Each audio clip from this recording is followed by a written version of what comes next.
Bonjour à tous, je suis Céline Bouquemont, chargée de communication à la mission locale de Chalon-sur-Saône. Ensemble, nous allons découvrir tous les mois un dispositif qui pourra t'aider dans ton parcours professionnel. C'est parti! Écoutons maintenant le témoignage de Mei Cheng sur 100 chances sans emploi.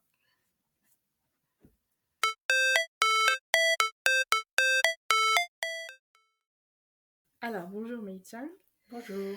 Alors, dans un premier temps, pouvez-vous vous présenter rapidement, s'il vous plaît? Alors, je m'appelle Mai Cheng, j'ai 23 ans et j'habite à Chalon. Depuis toute petite, je suis passionnée par la musique et en fait, c'est cette passion-là qui m'a guidée pendant ma formation et mes études. J'ai obtenu aussi mon master en septembre 2021, là, un master musique informatique musicale à l'université Gustave Eiffel, Marne-la-Vallée. D'accord. Voilà. Du coup, votre projet professionnel, c'est d'être en lien avec la musique, j'imagine. Oui, oui, parfaitement. Donc, en fait, il a énormément évolué au cours finalement de mes études et de mes formations. En tout cas, mon projet professionnel est de trouver directement un emploi ou un stage qui peut déboucher à un emploi en tant que preneur et technicien son. Alors, pouvez-vous nous expliquer sans chance avec vos mots à vous? Il nous accompagne soit sur la validation d'un projet, à la création d'un projet ou même trouver notre projet D'accord. professionnel. Donc c'est vraiment pour tout le monde. Oui, voilà, c'est ça. Ok. Qu'avez-vous pensé de Sans Chance? Alors, sans chance, sans emploi, ça a vraiment été une expérience unique. Vraiment très heureuse d'avoir pu participer à ce projet-là. Et finalement, moi qui étais très réticente un petit peu à l'idée d'autant me dévoiler, finalement de faire tomber toutes les barrières face à ce projet-là, c'est une expérience vraiment enrichissante et qui m'a permis d'avancer et d'avoir confiance en moi. Super. Ok. Du coup, vous avez eu des pistes, des contacts, des conseils lors de Sans Chance? Oui, concrètement, on nous a Des donné des contacts. contacts et surtout avec le salon de l'emploi qui était parfaitement en coordination avec la semaine. Ouais, vous avez eu beaucoup de chance, c'est Oui, vrai. voilà, c'est ça.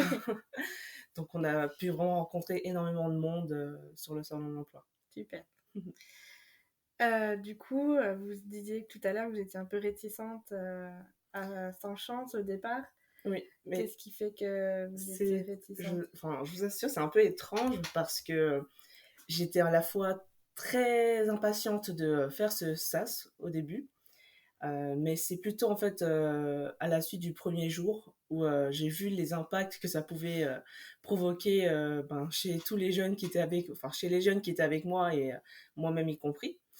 Donc oui, le premier jour, vraiment, ça a été vraiment une remise en question, très, on va dire, très profonde.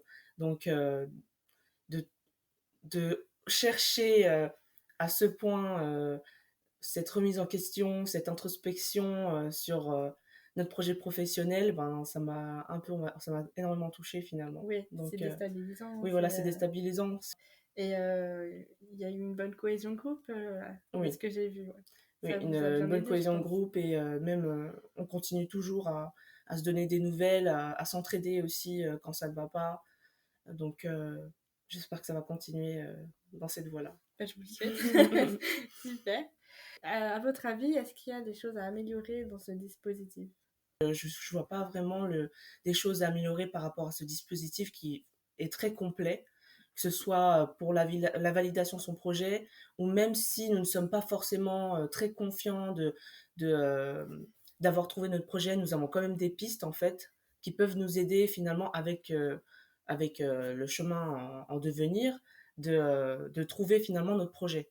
Donc même que nous n'ayons trouvé ou pas, finalement, notre projet professionnel à la fin de Sans chance, sans emploi, tout le monde a des pistes. Comment ça se fait concrètement, votre validation de projet? Comment vous travaillez avec Sinoem? Eh bien, en fait, Synom, avec nous, ils avaient déjà en fait un programme bien défini. Ils ont une démarche qui s'inscrit sur chaque jour les objectifs à atteindre pour nous tous, en fait, pour tous les jeunes qui sont présents. Donc, le premier jour, c'était plutôt se faire, faire connaissance, 1er et 2e jour, c'est un peu là où ça peut être, un peu, on va dire, percutant niveau émotionnel parce que, ça peut ressortir des choses, que pour nous, on peut considérer ça comme des erreurs, mais qui ne le sont pas. J'ai appris à reconnaître que, les erreurs que nous pensons croire ou les échecs scolaires, ce genre de choses, vraiment ce ne sont pas des échecs. Ça, je l'ai appris avec, Sinoem finalement. Et vraiment le troisième, quatrième, enfin entre 3 et le troisième jour et le dernier jour, là on travaille vraiment sur la création de notre projet professionnel, la recherche aussi, par rapport mais à des actions précises. Par exemple, si j'aime la musique, par exemple, mais dans, dans, dans quelle perspective de projet professionnel je peux construire sur cette, sur ce loisir-là ou cette passion-là, par D'accord. exemple. Et vraiment aussi à se concentrer aussi sur les entretiens de recrutement. Nous avons fait des entretiens de simulation Oui. et nous avons pu aussi, par la suite de cela, les confirmer avec les recruteurs, les recruteurs professionnels qui ont été présents pour nous.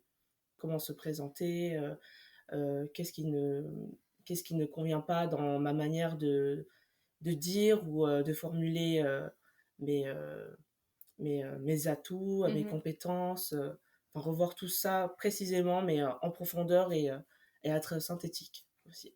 D'accord. Voilà. Et j'ai failli oublier, il y a eu un atelier qui m'a énormément plu, c'était l'atelier avec les spaghettis, mais je ne pensais pas à quel point cette activité-là pouvait en dire beaucoup sur nous, en fait, que ce soit sur l'esprit d'équipe, enfin, et même qui va prendre l'initiative de proposer des choses. Finalement, ça révèle beaucoup de choses, cette activité-là, pardon. Ok, et bah écoutez, merci beaucoup Mei Chang pour votre témoignage. Ben, merci à vous. Voilà pour la présentation. Merci de nous avoir écoutés. J'espère que ce petit podcast t'a intéressé. À bientôt pour un nouveau. Ciao ciao.